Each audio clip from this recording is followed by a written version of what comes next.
Today on Media and Society, we look at the repercussions of the ever-shrinking newsrooms in South Africa.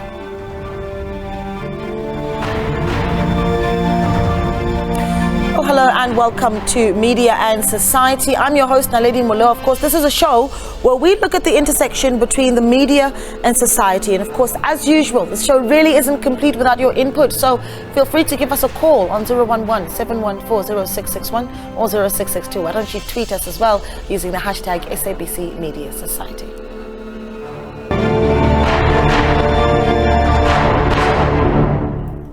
Well, this is our discussion this morning. Print news has been declining for some time, but the COVID-19 pandemic certainly has accelerated its demise over the past few years. This is according to the Reuters Digital News Report for 2021, which has declared that because of restrictions on movement as well as the hit to advertising revenue, publications have had to really adapt and alter their business models to cater more for digital memberships and subscriptions. Now, the decline in newsroom funding is, of course, impacting journalism across all mediums. That's including television, radio, and print. And this has consequences for the craft, aspiring journalists, and also, understandably, for society. Well, we're going to have a conversation today about what's really happening with the workforce within the newsrooms of our country. And for that, we are joined in studio by Mr. Makudu Sefara, who's editor of Times Live. Good morning to you, and thank you so much for joining us. Good morning, thank you for having me. Really good to have you back on Media and Society. Also joining us is Mr. William Bird, Director of Media Monitoring Africa. William, good morning to you, and thank you for joining us again. Good morning, good to be back. Always happy to have you in studio. We will be speaking to Mr. Hopewell Khatebe, who is a projects and office manager at SANEF. We are joined via Zoom by Mr. Tigera Moringa, who is a digital journalism lecturer at the Durban University of Technology. Good morning to you, Mr. Dr. Moringa. Thank you so much for joining us. And in studio, we're joined by Mr. Mzuvugile Gashe, who is executive manager at MDDA. That's the Media Development and Diversity Agency. Gentlemen, thank you so much for joining us. Good morning. I think this is a big discussion and a very difficult one. What we saw in the recent few weeks is independent media saying essentially that they're shedding jobs. And we thought as a show, this was an important discussion to have, because we've certainly seen it across ETV, so many. The SABC certainly has just come out of Section 189 processes. So it does seem that there is a bloodbath of jobs. I think, William, I'm going to start with you. Is that a good assessment to say that we do have a bloodbath of jobs in the SA media industry? Oh, there's no doubt. I mean, the thing about it is that it's not unusual to South Africa. It's, we're being affected by global trends. Of course, often we shoot ourselves in the foot, looking at some of the models and some of the things that are external to media. But, the impact of digital media, social media platforms, taking away the money, essentially the advertising revenue from many of the news media organizations has hit them hard.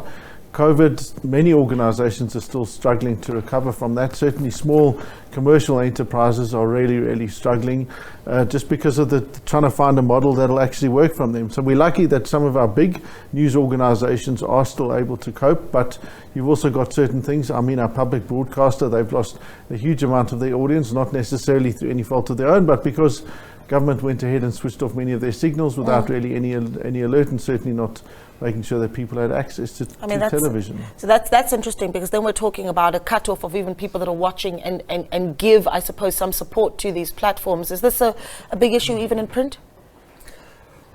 Yeah, in print the thing will be deliveries. So the issue is, as you try to make sure that as great a number as it is possible get access to your products, that is impacted by quite a number of factors, and those will include, things that affect all of us, like the fuel price, the cost of printing the material, the cost of having the requested numbers of people in the newsrooms doing the marking and finding you the kind of stuff that's going to set you apart from the general information that's available on social media, because the game has really changed. So it's no longer just about whether or not you're providing information that is available on other platforms. It is what your platform is able to do that that is different. How innovative can you be, and how do you manage your team differently in a way that sets you apart? So for you to be able to do all of those things, it means you need to think out of the box, as it were, and to do that and then implement the many great ideas that are available. You mentioned digital. There are so many things that you can do with that. But for you to do those things, you actually need the resources to see those things through. Yeah. And those are not always in good supply. But are we seeing a shedding of jobs? And that is now on the back end of all these sort of innovations that you're talking about, now really challenging the print media space. Does that mean that you've got less and less journalists in the newsroom as compared to perhaps what it looked like, 10, 15 years ago? The flow of advertising has impacted the resources available to various media houses in newspapers, radio, and everywhere else. And while the number of people who are engaging with media houses on digital platforms is steadily increasing, it's not increasing at the pace at which media houses are able to commercialize those numbers to then give you the number of people that you need in media houses. So the truth is the resources available to do what we want to do today are less than what we used to have. Yeah, I'm going to bring in one of our guests via Zoom for this one, Mr. Hopewell Khatebe, Project and Office Manager at SANEF. Mr. Khatebe, a good morning to you. Thank you so much for giving us your time. Talk to us about what SANEF is seeing from a broad point of view on the size of newsrooms. So I'm talking about the staffing, and if we are seeing a shrinking of resources from a skills and staffing point of view across the board. Good morning, and good morning to our colleagues in the studio. I think SANEF did a research done by Raj Rumi on behalf of SANEF in 2020, just as the COVID crisis struck and hit the country. Within 60 days of that COVID-19, we lost close to about most of the magazines, not all of them. And then it was mostly a massacre in kinds of jobs to community media in particular. We followed that study in 2021 to see if what had happened 2-3 years later from the COVID. We found that most community media had completely been wiped out. Most of them, I think even the MDDA would give you better figures. We had lost within 60 days close to about 1,500 jobs according to our study. And a few years later in 2021, we had lost an additional 1,000 jobs in terms of journalism, people who are journalists who are out there. So our own studies and research and surveys have found that indeed, and we are backing it up with surveys really. So we know that these figures are true. To a large extent. And then we found that we have lost so many journalists. The people that tend to be kicked out mostly would be the experienced one, and they bring in young journalists who've just graduated so that they could maybe manage their pay bills in terms of jobs on salaries. And then from there on, we then see the impact on the product as well. I think the editors will tell you how that has impacted them. But also we as consumers of the news, we get to see that because you see from the analysis that things are no longer the same. So yes, it has been serious. It has had many repercussions for the media in general. And this is across the platforms really. Yeah, Mr. Khatebe, you talk about community media, and I think that's where it really starts to get quite emotive, because community media is the first touch point in some of the most vulnerable communities. So one would hope that where you've got, an Alex FM or some of those smaller radio stations, that you've got lower costs, that you're hopefully all able to hold on to some of your talent. And Mr. Khatebe is saying that's not the case. Is MDDA saying the same thing? Well, certainly, Naledi, I think I concur with everyone. I think we share the same sentiments that indeed this had a serious negative impact to the sector. I think coming from an agency that obviously supports both community broadcasters as well as the community print, I could state it quite clear that it has serious negative negative repercussions to the different media outlets. I think during the COVID-19 pandemic, we had a COVID relief fund. I think we are giving all the different institutions 20,000. I think it had 2 phases. First phase was 20,000, and then the second phase, I think we took it up to about 50,000 per institution. And really, that was to ensure that we sustain them during that period, because it is a difficult period. I mean, the advertisers had diminished a bit. The revenue had was relatively low, so we felt that we could assist them in that period to ensure that there is some inflow, but what then happened is that post-COVID, and I think it's a reality that we might have recovered in terms of our health, but economically we have not really recovered as a sector, because I think what is then happening now is that you would find that although that post-COVID that there has been some revenue dipping in there and there, but I don't think it's sufficient. So it caused a lot of instability within different institutions, and then obviously then that hampers on the sustainability. So it's a serious challenge, and indeed, because of that effect, some of the outlets have closed down because now in terms of the revenue and the operations, those two are not talking to each other. I mean, you raised an issue here that what does the issue of the cutting of jobs, what does it do? I mean, the issue then, there's an information then gap. I mean, you raised issue, for example, the SABC. I mean, I grew up SABC when we used to have international bureaus. I mean, there was a show in Price-Based in New York. He's still there. Oh, yeah. There was it was a similar in Zimbabwe. Yes. I mean, we used to get international news every day. I mean, we even used to know what the weather was in UK. Yes. But today we are starved of that international news. We don't have that information. Yeah. And we strongly believe that without information you can't plan and you can't make decisions. It's as simple as that. I always say to people that after the oxygen, the food and water, the next important thing is information. So if you don't have information, you are unable to make decisions, you are unable to plan. And so this then, when we reduce then, when there's this shrinkage then in terms of media rooms, then it has a serious impact on terms of information. And you've correctly said that we support organizations that are at the coal face.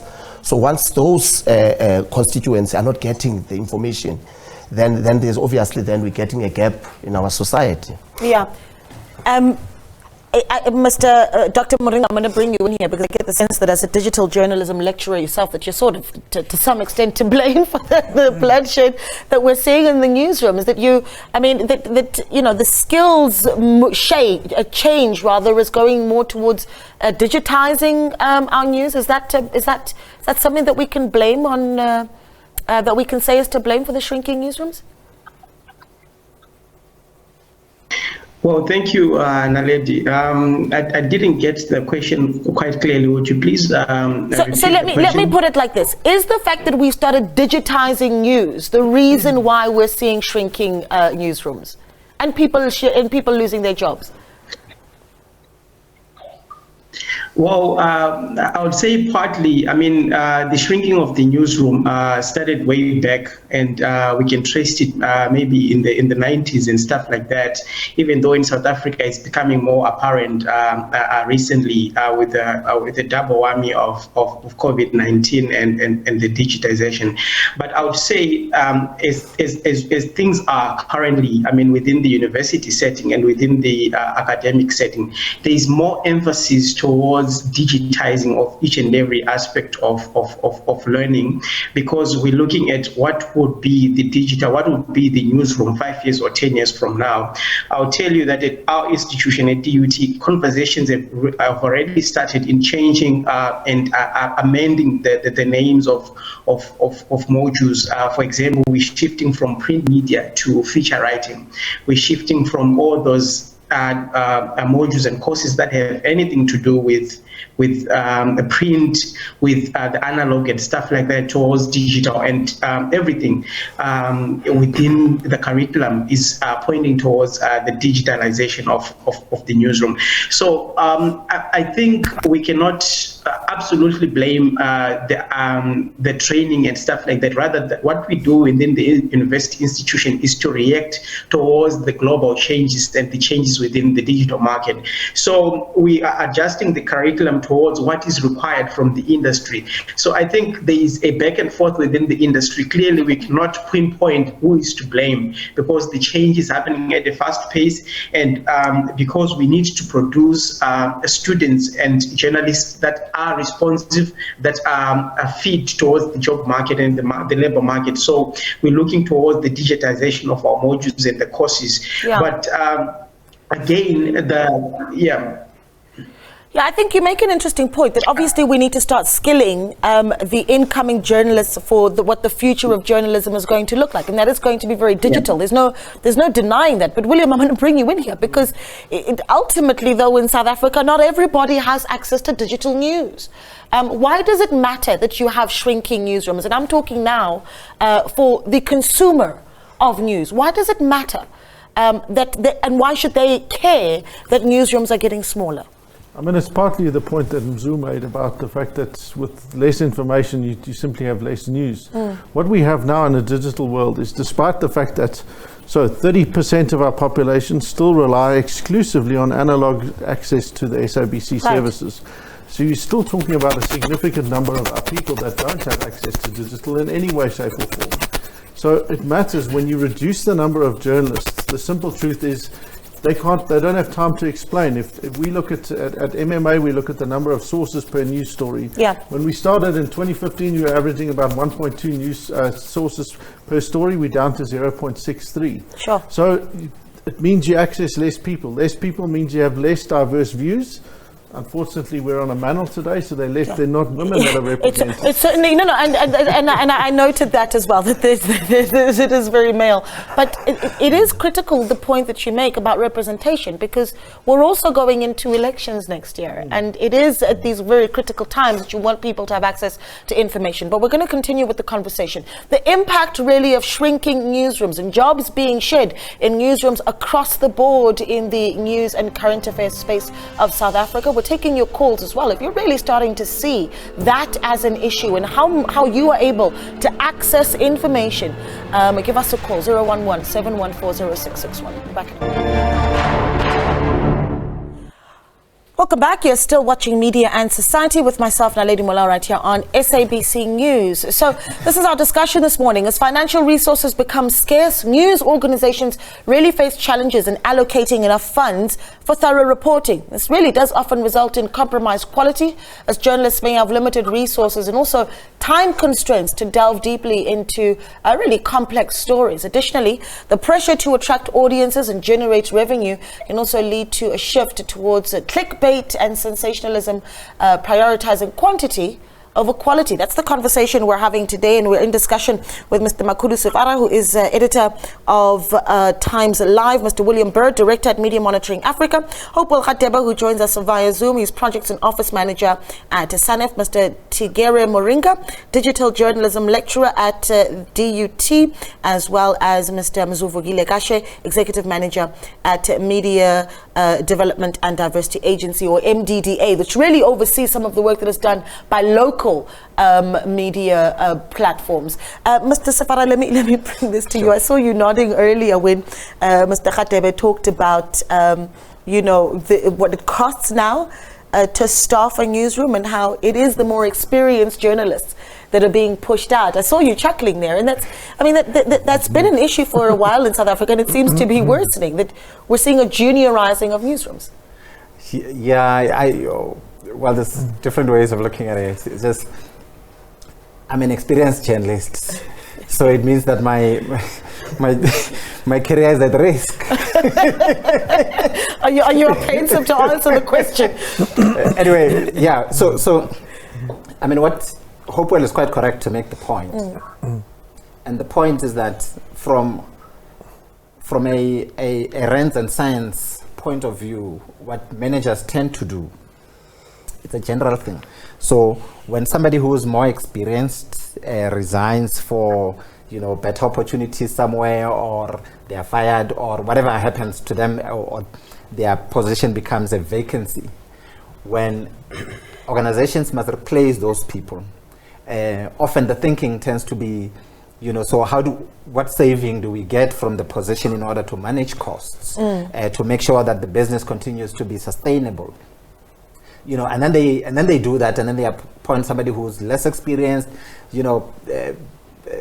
assumably less skilled, and then they go in there, but from a rent and cents point of view, costs are managed. But from a quality of output point of view, the product gets compromised. It suffers, yes. But what ideally ought to happen is that organizations must look at that and then say, how do we use the existence of this vacancy to position ourselves to do things that are most relevant?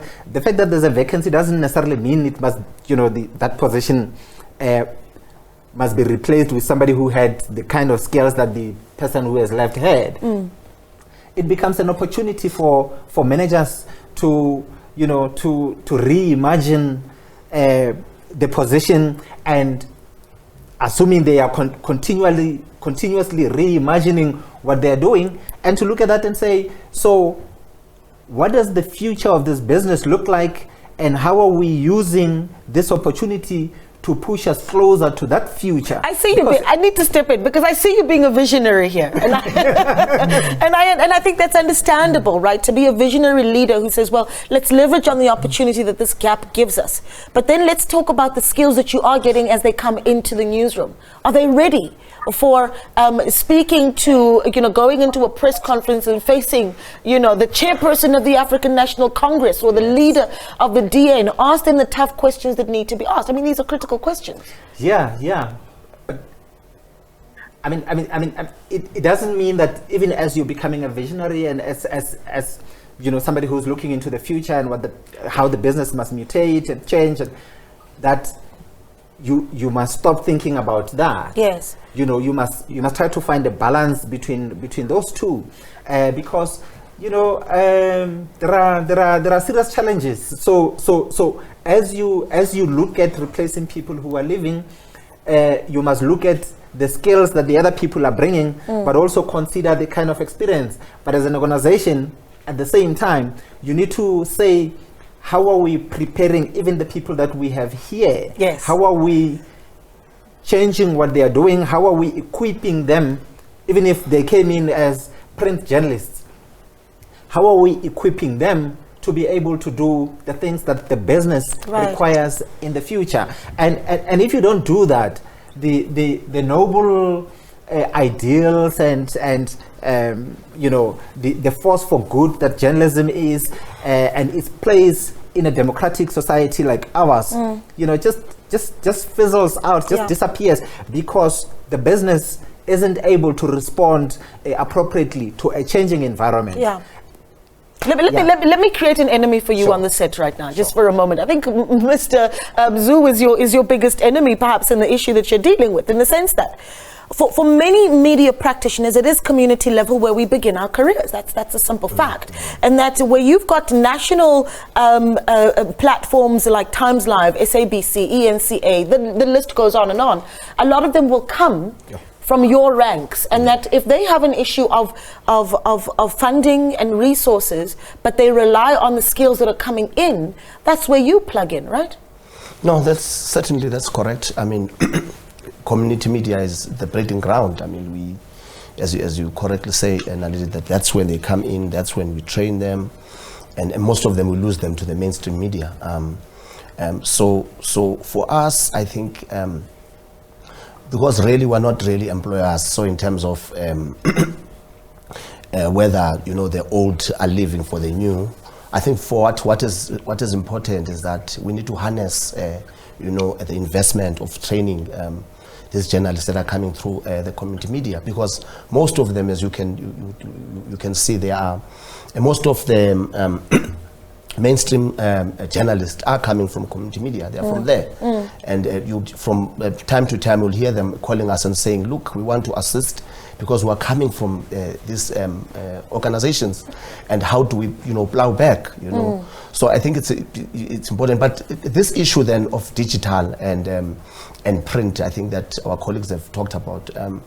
We've got our approach is very simple. Is that you would hear that government always echoes that no one must be left behind, and so meaning that we both support print and digital. So some institution, what we'll do, we'll make sure that we fund for them to do the actual printing, and at the same time to make sure that that same content is digitized, so that we don't miss a certain market. Right. Because if you only now just transform everything to digitize everything, it means certain people will lose a certain information. So we want to make sure that whilst there is this, obviously, this evolution that is taking place digitally, we want to make sure that those that are still comfortable in reading print, those are still accessible in terms of the print medium, must still do so.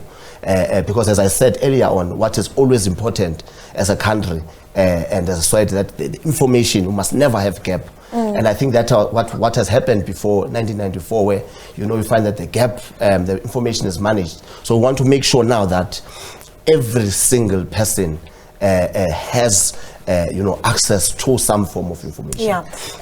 Go ahead. Let's connect the dots. Yeah. So where we sit at Times Live and say that there's a vacancy, right? Yes. We need a junior reporter to come in. If they have 1 or 2 years experience in the community media, great. So what we are going to do is to say, what are the skills that they are bringing? Have they been able to write for their website? Are they able to do entry-level podcasts? Have they used cameras for short videos or video clips for their sites? Are they skilled in one way or the other to do some type of editing of those videos?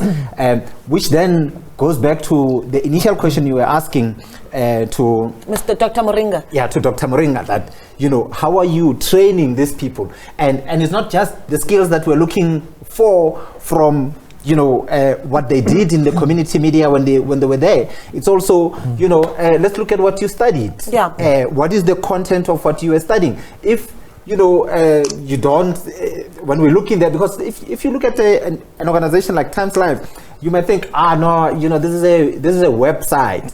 But when you go in there, you find there's much more. Yes. There are journalists that are employed to just do audio.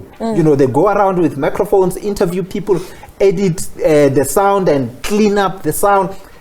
Their training must talk to that. There are other journalists who go around with videos, take shots or videos of the interviews with the chairperson of the ANC, for example, where the tough questions must be asked. Yes. Somebody must hold the camera or they must have a tripod, take the video while asking the difficult questions. Yes. And then so doing come it all. back. You're saying doing it all. Yeah. So because what I'm getting now is that the newsroom, while it is getting younger and perhaps smaller, is that it's becoming more agile, right? In that the practitioner must be able to be the videographer, the writer, the journalist, and a lot more. Yeah. It's becoming increasingly difficult for anyone who has done some training somewhere who just says, I have a contact book, I have sources, right, and that's all I'm bringing to the table. Right. Because once you get the story, what are you going to do? Okay. Well, let me bring this one to Mr. Khatebe, though, because there is the age-old question of institutional knowledge, right? That certainly the more experienced and senior journalists that you've got in the country may not be as agile as what Mr. Sefara is talking about, but they have institutional knowledge. They're able to ask the questions to politicians and newsmakers, questions that have context. And let's talk about the importance of possibly losing that in the newsroom, Mr. Khatib. Hi, I love this debate now. It's getting hot. So what we are saying is that what we are seeing, and is that while maybe the old like me would be going and the young are coming in, there is a huge demand that they must have multi-skills. But here's the problem, yes, is that as the shrinking of news... I'm losing your sound there, Mr. Khateb. I don't know if you touched your mic, but I really want to hear the point you're making. Sorry. The problem of Dr. Muringa is that there aren't enough internships happening. They've brought this matter to SANEF that the SABC, for example, used to have interns of up to 500 a year. Yes. But today they hardly take 100.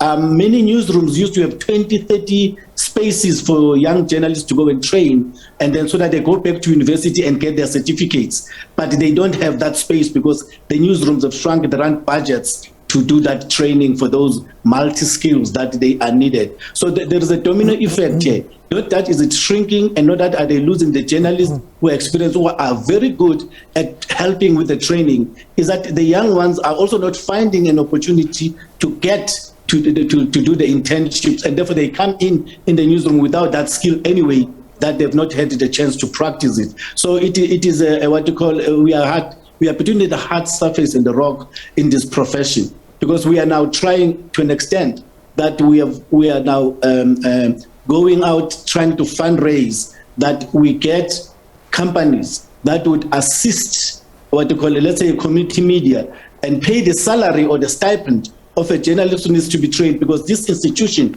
cannot absorb those journalists who are trainees who have to come in. So there is that dimension that we also must look at. They end up not qualifying, or if they qualify, there aren't spaces for them. So what are we training them for if the industry is shrinking? Yeah, that's a dilemma that we're facing. At the same time, though, you did hear Mr. Safara saying, well, now newsrooms are looking for the more agile and multi-skilled journalist, right? Is that to say that those that are looking into the profession of journalism really should be, and Dr. Muringa, this is why I bring you in, is it perhaps take us through what digital journalism actually teaches them, right? Is it that agility?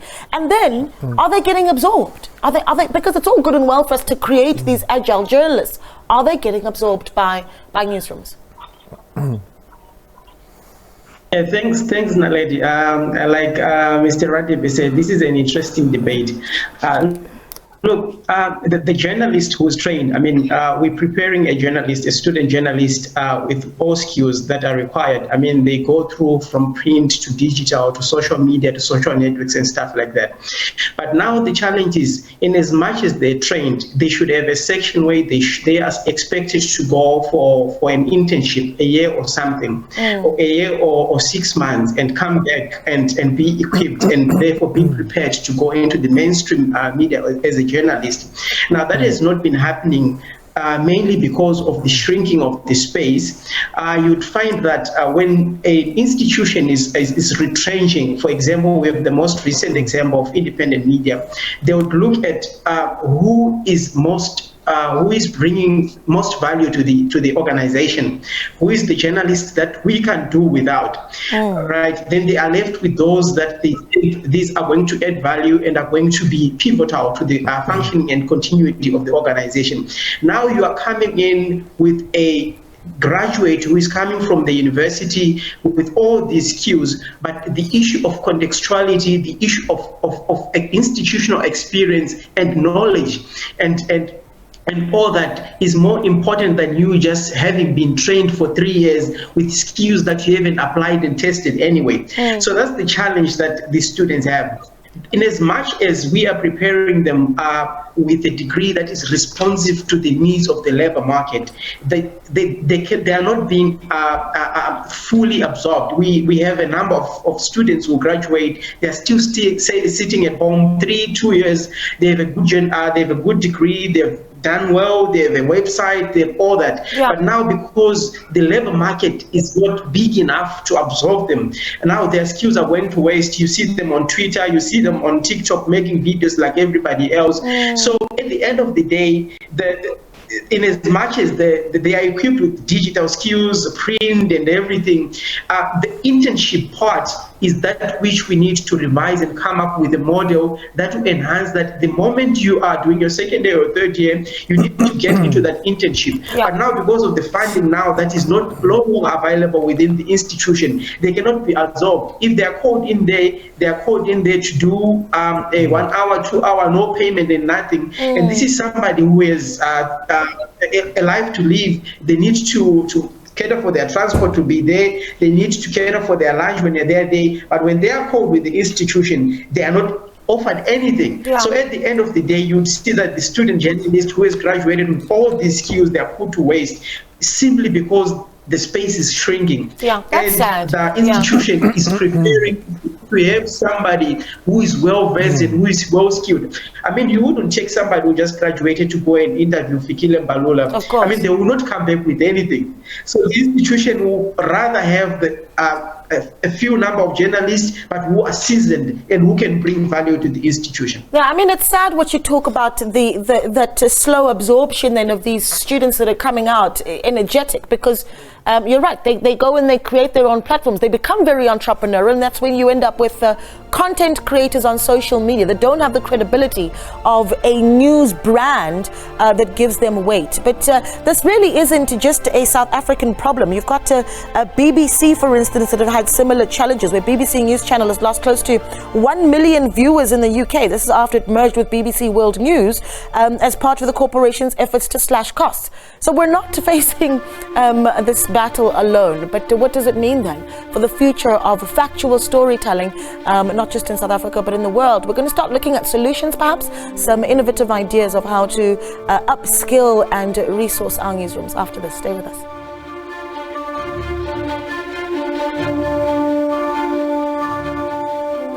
Welcome back. You're still watching Media and Society. So as news organizations face financial constraints, really their ability to hold institutions and public figures accountable really does start to diminish. Investigative journalism, known for exposing corruption and uncovering hidden truths, becomes less prevalent, reducing the scrutiny on those in power. Ultimately, the repercussions of reduced newsroom funding are then manifested in a society that is less informed, less diverse, and potentially more susceptible to the spread of misinformation. We continue our discussion this morning with our guest, and William Bird. I'm going to come to you, of course. William Bird's been with us for a while now. He, of course, is with Media Monitoring Africa. Do you think the viewer sees it? Do you think the viewer can see that there's something amiss? There's no doubt, you know, if you look at, there's a number of institutions that are facing declining audiences. People are less trusting of news. People see that there's less value of news organizations, and they see them as not trustworthy. If you just look at people's attitude towards journalists, how that's shifted over the last 30 years in South Africa, let alone globally, it tells you something about the fact that our news organizations haven't dealt with this transition very well. One of the consequences that we haven't spoken about when you take and you have less journalists is journalists tend to stay at their desks. They're on their devices. They're not out there in the community. So when stories happen, people don't know. They don't see their journalists. They're no longer part of their community. They're not living there. They're not in there. The only way that communities now know how to get news organizations there is to burn stuff, to be violent, to use violence in order to get people and journalists to come and tell stories, right? That creates a very vicious cycle about how you report and how you tell stories. The other thing is that we haven't spoken about what's shifted is that news is a public good, and as much as people don't have information to some degree, the shift now is that people face a deluge of information. Yeah. Being able to understand what's real, what isn't, what's credible and what isn't.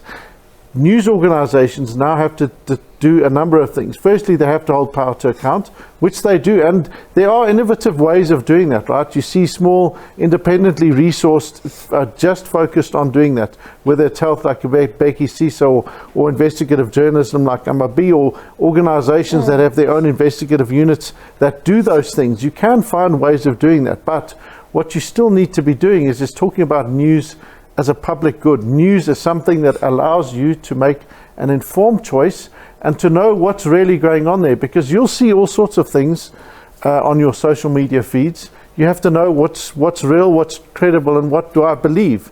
And how are you going to know that? You need to rely on journalists. So this thing of, it's all well and fine to talk about the skills of journalists being able to make a podcast and do all of that sort of thing. What you fundamentally need is journalists that actually practice journalism, that can unpack things, that can think through, that can go through 10 million things and say, this is credible, we know this is real, and here's how we know it's real. And know how to make sure something is credible. That we know, and this is why you need to believe this, as opposed to whatever else, someone else says. I'm glad you brought that up, because it certainly, I mean, we can talk about skills all we want, but there's the ethics of journalism, right? And Mr. Moringa, I'm going to bring this in for you. You know, we can talk a lot about the basic ethics of journalism, you know, the 5 W's and the H, and just the basics of how a journalist knows that they need to be credible. Ultimately, though, this is about serving the viewer. So how are you, as you upskill these journalists, ensuring that they go into the newsroom knowing the basic ethics of journalism? Because the reality is we are seeing that being skimmed down. Right. Thanks, Naledi. So, with regards to the basics of journalism, that's the first entry. That's the first year module that they do, the course about media ethics, that teaches them and equips them what media ethics are and what they're expected to do when they are confronted with the situation, or when they are reporting, how to construct stories. I mean, issues of fairness, issues of credibility, issues of interviewing, issues of confidentiality and doing harm. Yeah. So those are the things that a student journalist is equipped with. The first thing that they get enrolled to the university, and as they move towards the ladder within their degree, they are taught a more nuanced ethics and how they should be. Yeah. Within the workspace, not only to do with news stories, but also how to conduct themselves and integrate within the news space. So I would say that the student journalist, in response to whatever changes that are happening within the labor market, the industry and stuff like that, the student journalist is well equipped. What might not be there is the platform for them to showcase what the things that they have, because of the shrinking space that they have. Right. Okay. Yeah. So that would be my mistake. Okay. I'm going to bring this to you, because I know that with MDDA, if you know, I did some work with Alex FM. That's where some of my beginnings were. Right. So I keep making the example of community radio there. A lot of my colleagues, they didn't come from DUT or University of Johannesburg or Wits University. They were community members that wanted to tell the stories of their communities. And then those get plugged into the system nonetheless, right? And it doesn't mean that they're not good at their jobs, but it means that you have quite a responsibility there to ensure that you're producing quality, even with those passionate practitioners that you're going to be feeding into mainstream. I mean, what do you need then to continue or to upskill them even further? Yeah, no, look, certainly, Naledi, in fact, I can also even argue that some of the presenters and coming from community media can really match up with the journalists in mainstream media. I mean, we really cook them there in terms of our support. I mean, I'll just, you raise an issue of elections, for example. I mean, we've got a program for the community sector where we're doing an election training program. So we want to equip them so that next year, when the election time, they know how to handle the issue of elections. I mean, we go on a training of what colleagues had raised now, issues of ethical and accurate reporting, so that there's no misinformation. Information is accurate as possible. I mean, we've got content where we actually take them through a training on how you develop a relevant content. What is relevant content? Because you are coming from a community media setup, what then becomes relevant to your own audience? So we take them through those. We go to tech. So the various other training programs, and these programs are in response to the challenges and the gaps that we are seeing there. So we want to make sure that whilst they are still in the community media setup, and when they then are fed into the mainstream, they really have gone through the rigorous programs that we take them through. So that by the time they get there, I'm sure when you also left Alex FM already, you were ready. I was ready. Yeah, so that when they get there, they are ready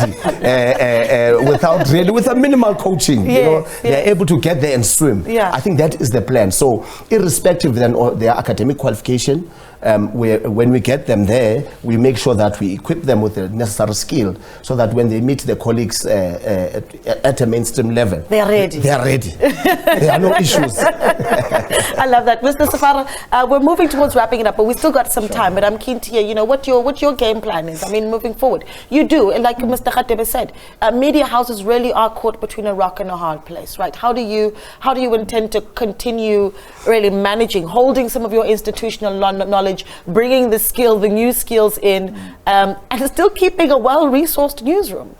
Yeah. Let me deal with that after dealing with the issue of trust that William put on the table. Sure. If you look at the little continuum of trust, you will find that much earlier there was increased distrust of the media, the distrust that he's talking about. And then there was a proliferation of fake news and all manner of things on social media, right? And what has now happened is that a lot of people realize that anyone and everyone who has a cell phone can create content and can make false claims and can mislead people. And so what people have then tended to do is that when they see certain things that they don't know whether to believe or not to believe, they then say, who do I trust? Where do I go? Where's my source of information?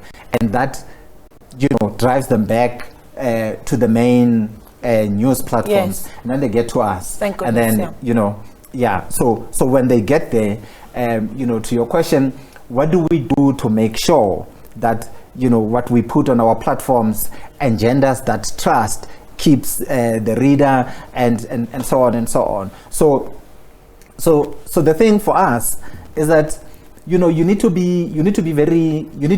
play the game very, very smartly, because, editing today is not the kind of editing that was done 10 years ago. It's changed, it's moved, etc. And so you can't say that the people who do investigations are Amabungani, they've set themselves up there, and other people. At times live, we've had to say, look, the resources are limited, but we're going to create an investigations unit regardless. So, dear news editor, we need to box smart. These reporters are no longer available to you. You guys look at the big picture of what's happening in the country and slowly go through these documents, slowly go out and meet people. The stuff that William was talking about, people are not in the community. Go out and be on the ground. Yeah. Speak to organizations of interest, extract information, process it. Let's put it there, let's look at it. Yesterday there was the Sekuvile Awards, many journalists showcased great stuff. Even our investigations unit, of course, was in the mix. Congratulations. But the point is, when you do that and you say this is the quality that we're putting on the table through our investigations unit, what else are you doing? Are you just chasing clicks, or are there other things that you can introduce to the system and say, through these, we can infuse a level of quality to the operations? Yeah. And we say, look, many of the things that are passed through as, glibly, and people are not, it's for a lack of planning. And we must pause and say, think through what's happening in the country. Yeah. The fact that this past week, we had 1 year since Zondo, Chief Justice Zondo released his report. Yes. It shouldn't have come as a surprise for anyone. We should have that on the calendar. Exactly. Yeah. So some of those things and some of the big cases that you're dealing with, you should have people in the newsroom who look at the Thabo Bester, Magudumana case and say, what story has not been told about this unfolding, interesting saga that's brought us, for Times Live, great numbers, but still, it's a minefield, So when the head of investigations goes to court, and then, there's decisions, and then he takes the gun, kills himself. You know, is it related to the case? Is it personal? Is it? Do we ask those questions? What are the other things that people should be looking at, that the media should be looking at, that the media is not looking at? You know, other than your investigations, and you know, do you have, you know, even if it's just one or two people who are sitting there and saying, for purposes of in-depth stuff, that's not investigations. Yeah. What are we doing for our readers? For us, as Times Live, the key is to get the subscriber. How are you going to get the subscriber if you're reporting about an accident that happened on the M1? Yeah. No, you need to infuse quality at whether it's opinions or news.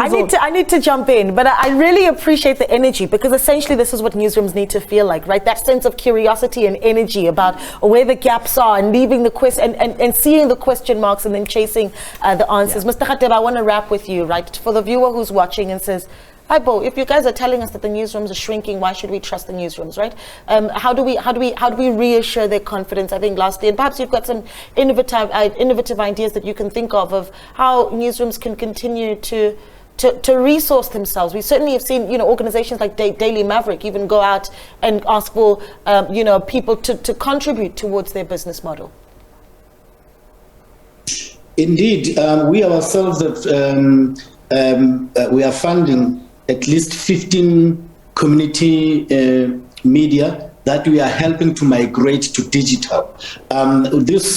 We have started it this year. We already have 5 that have volunteered to be the pilot. And I'm using this as an example that if you can't beat them, then join them. And the print has to now balance and innovate. To be honest, in South Africa, I went on a trip to Buenos Aires, and I found, and that was in 2008, where I found that they had already digitized. And when I came back to my newsroom, I was still with Business Day. We had 2 people on the digital platform taking our stuff and putting it there. Yeah. It was not that serious until things happened. So we are late, but it doesn't mean we're out. So we really have to get on the groove and start moving. And that's what Makuru is saying there, that they too have had to innovate and be creative and say, with the little that we have, what can we do to punch above our weight? So it's the gloves are off, really. The world will not wait for us anymore.